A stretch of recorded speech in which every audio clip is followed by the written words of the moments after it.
This is a review of the Nitecore MT10A Tactical Flashlight Bundle. Inside the box, you'll find the flashlight itself. You'll also find a nice lanyard with a slip ring that you can tighten around your wrist.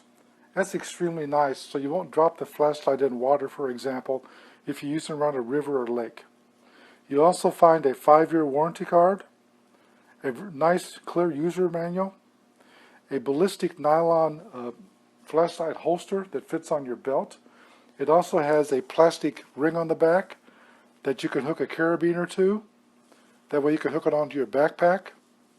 You'll find over here a spare box that comes with certain models. In addition, you'll find a spare tail cap button, spare O-rings in case they do get torn or roll over and break. You'll find a stainless steel belt clip or pocket clip that's titanium coated to prevent corrosion. You'll find a single lithium battery. It's a 650 milliampere hour 14,500 style. It is rechargeable up to 500 times. This is a very nice Nitecore miniature flashlight. It has a mighty beam of light, let me tell you. It's nicely designed, and it's only 4.2 inches long, so it's very compact, and it weighs in at 2.96 ounces with the battery inside of it. It is extremely bright when you use the included lithium-ion battery, the model 14,500. It is probably about 4 times brighter than using the AA battery. This is an ideal flashlight for use in your home, in your office, at work, in self-defense, or as a tactical flashlight to be mounted on a gun. The flashlight has a flat tail base, and as you can see, it stands up in the candlestick mode.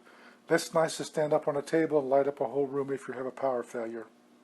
And to it, you can see it has a Cree XM-L2 U2 LED in it. It has an output of 920 lumens, so it's very bright. You'll also see a small round over here, the round object. That's actually a red LED that can be used at nighttime. The nice thing about that is if you use it, it doesn't steal your night vision. It's a deep well orange peel mirrored finish. Has a very long reflective range on it. Because of its deep well, you can throw the turbo beam up to 170 meters in distance or 558 feet. The flashlight has excellent specifications for being used outdoors. It has a drop resistance of 1.5 meters or 4.92 feet. It's also waterproof and submersible to IPX8, which means a depth of 2 meters continuously. Just make sure that you properly tighten the base, and also make sure the head is screwed on tightly to maintain the water tightness. Flashlight can use a AA battery, or it can use rechargeable AA batteries, or it can use the included lithium-ion battery you see here.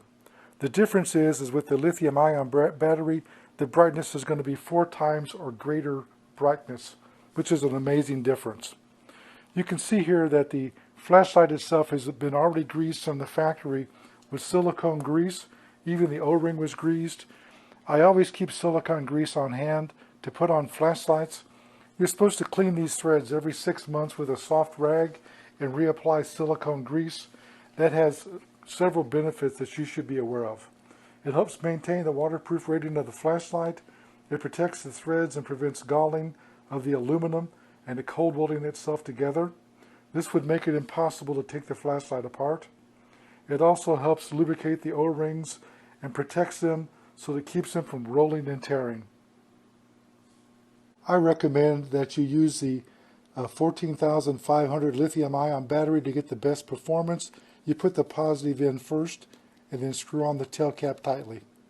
Crystal lens is an ultra-clear mineral glass with an optical coating on it. It provides good optics for long-range use of the light. The body of the flashlight is made of high-quality aircraft aluminum, and it's professionally black anodized to an HA3 military grade to resist corrosion. The sides of the flashlight here are knurled, which gives you a good gripping surface from your hand, and you can see it's a rather small flashlight. It's about the width of my palm. The flashlight does not come with a charging station for the lithium-ion battery. I suggest that you get one. That one lithium-ion battery will take the place of 500 AA batteries. That's going to save you a lot of money over time, and you're going to get a lot better performance out of the light. This is a smart flashlight, and if you press these two up and down buttons, this is the increase brightness and decrease brightness button, and the tail switch turns it off and on. If you press all three simultaneously, you'll see the LED light come on. It's going to blink 4 times and then blink once.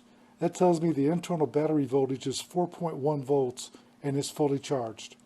After 3 seconds, it will continue to blink every 3 seconds, and that's the standby mode. It will stay in that mode for up to 30 days, and it makes the flashlight easy to find in a dark room or while you're camping. The flashlight has multiple modes of operation. It has a turbo brightness mode, and it will stay on that mode for 30 minutes at 920 lumens. That's very bright. I do want to point out that after 3 minutes of being on that mode, it will reduce the light to prevent overheating and ensure the battery's runtime and prevent damage to the LED.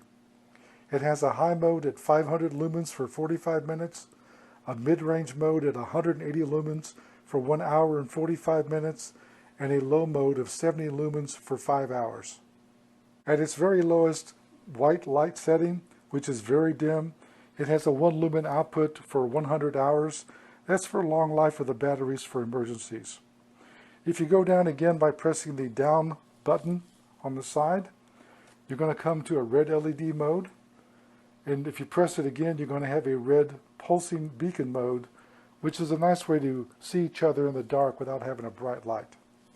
In addition, the flashlight has a strobe mode for self-defense to blind an attacker. It has an SOS mode and a pulse mode where the light will burst a bright light every 2 seconds so a rescue worker could find you. Here you can see I've snapped on the stainless steel pocket clip, and also you have 2 holes here, one on each side, to mount the lanyard. Here you can see I have it on the red pulse beacon mode. It's blinking the red LED, and it's bright enough to see that bottle on the table and actually to even read it. If I push the up button, it stays in continuous red. This is the lowest setting. This is the low setting. This is the medium setting, the high setting, and this is the turbo mode. Here I have it on its lowest setting of 1 lumen. This is really for emergencies. If you look up close here, like on this table, you can see that it's bright enough to see by, but at long distance it's very, very dim. This is actually the low setting. Even on the low setting, the beam is about 30 feet in diameter. This is the middle setting. This is the high setting. You can see it's quite bright now. You could easily read a book down there. And here's the turbo mode, and it's a uniform brightness about 35 feet in diameter, so it's very bright. Here you can see I'm in the turbo mode. If I press both mode buttons simultaneously for 1 second, it goes into the strobe mode. This is for attackers. This would blind them at night and take away their night vision. If I push both buttons again, it goes into the beacon mode where it flashes once every 2 seconds. And if I push the button and hold it again, it goes into the SOS mode to help call help to your location. I do want to point out once more this very nice belt holster. Like I said, ballistic nylon Velcro flap. Very nice feature. Overall, this package with all the accessories I rate as a 5-star. I'd like you to know that I was supplied a sample for test and evaluation. A review was not promised to the supplier in exchange for the sample, but I stated that if I provided a review, it would be fair and honest. This review is done by JJ CEO. I did want to show this in the nice belt holster with the flashlight mounted inside of it.